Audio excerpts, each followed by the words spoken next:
Salut, nous sommes partis pour une vidéo de 10 questions de code de la route. Je suis Sébastien et je vais vous accompagner pour cette session. Ne traînons pas, attaquons tout de suite. Première question.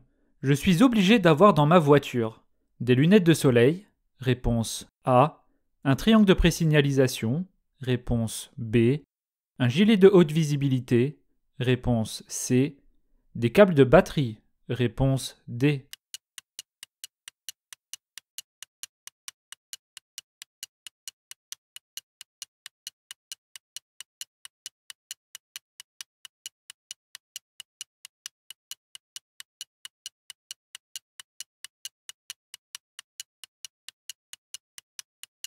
Il est obligatoire d'avoir dans sa voiture un gilet haute visibilité à portée de main. Il peut, par exemple, être placé dans la boîte à gants. Il est aussi obligatoire d'avoir un triangle de présignalisation. Il n'a pas besoin d'être à portée de main, il peut être placé dans le coffre par exemple. Bonne réponse, B et C. Question 2. Je n'habite pas dans la commune. Je peux entrer dans cette zone. Oui, réponse A. Non, réponse B.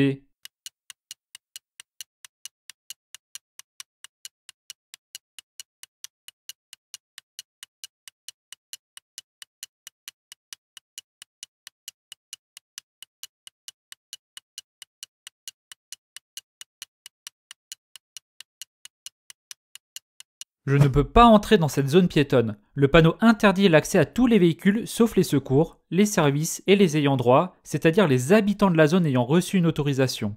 Bonne réponse B.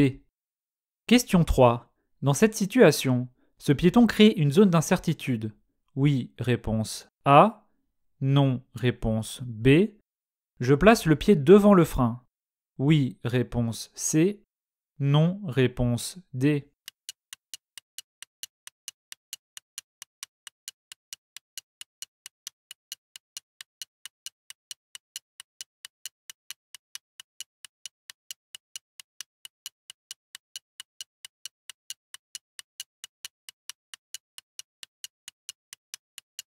Tout piéton crée une zone d'incertitude. En plus, ce piéton ne regarde pas devant lui. J'anticipe en plaçant mon pied devant le frein. Bonne réponse A et C. Question 4. J'ai ouvert le capot de mon véhicule. Il s'agit du liquide de frein. Réponse A. Du liquide de refroidissement. Réponse B. S'il manque du liquide, je peux en ajouter. Uniquement si le moteur est froid. Réponse C. Juste après avoir arrêté mon véhicule. Réponse D.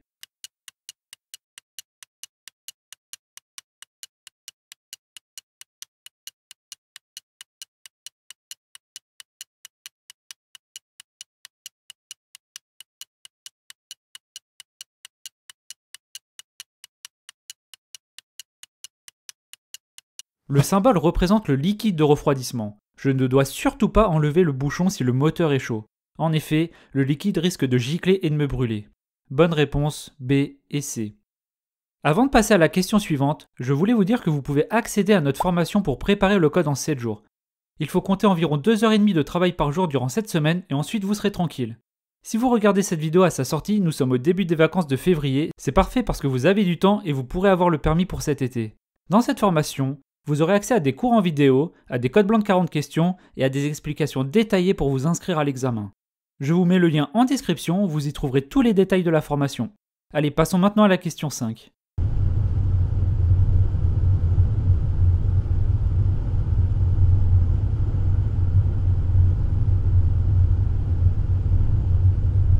Dans cette situation, la camionnette blanche a respecté les règles de sécurité pour se rabattre. Oui, réponse A. Non, réponse B. Je klaxonne. Oui, réponse C. Non, réponse D.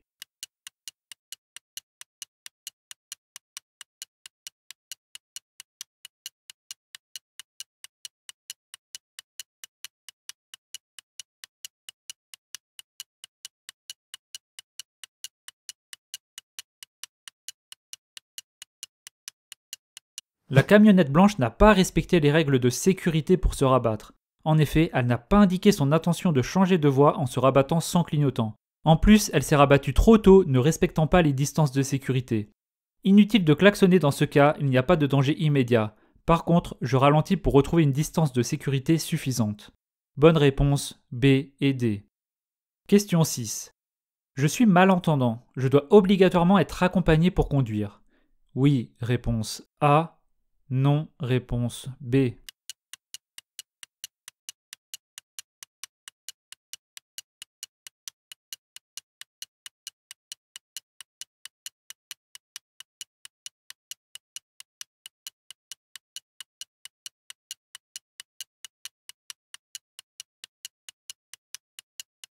Pour le permis B, aucune restriction pour l'ouïe n'existe, même si bien entendre permet d'interpréter correctement les informations sonores, qui sont très utiles lors de la conduite, j'ai le droit de conduire seul.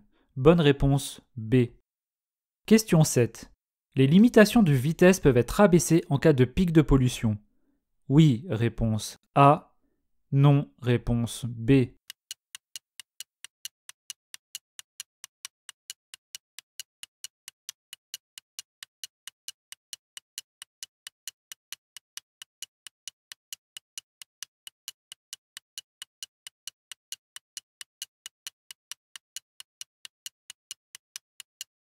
Les limitations de vitesse peuvent être abaissées en cas de pic de pollution pour diminuer les émissions polluantes. Bonne réponse A. Question 8. Ce conducteur est bien installé. Oui, réponse A. Non, réponse B.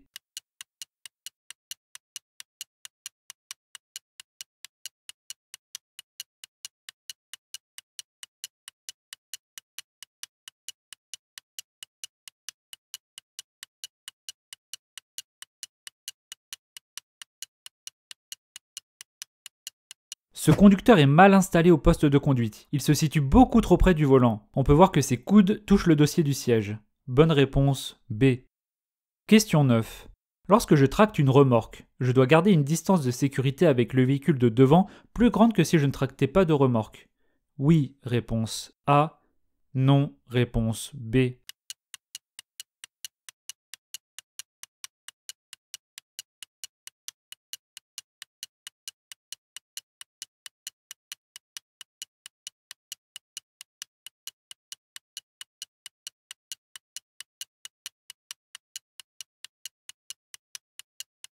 Le poids de la remorque augmente la distance de freinage. Je dois donc garder des distances de sécurité plus grandes. Bonne réponse A. Et la 10e question. En cas de maladie perturbant la vision de nuit, une inscription sur le permis peut limiter le conducteur à la conduite de jour. Oui, réponse A. Non, réponse B.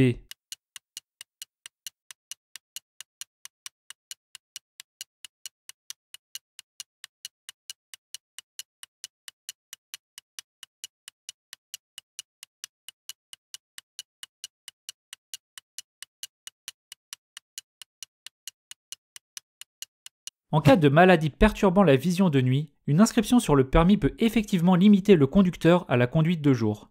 Bonne réponse A. Merci d'avoir suivi cette vidéo, abonnez-vous à la chaîne pour être averti à la prochaine sortie d'une vidéo de 10 questions. Pensez à aller voir le lien en description si vous souhaitez faire des codes blancs, et je vous dis à la prochaine, bye.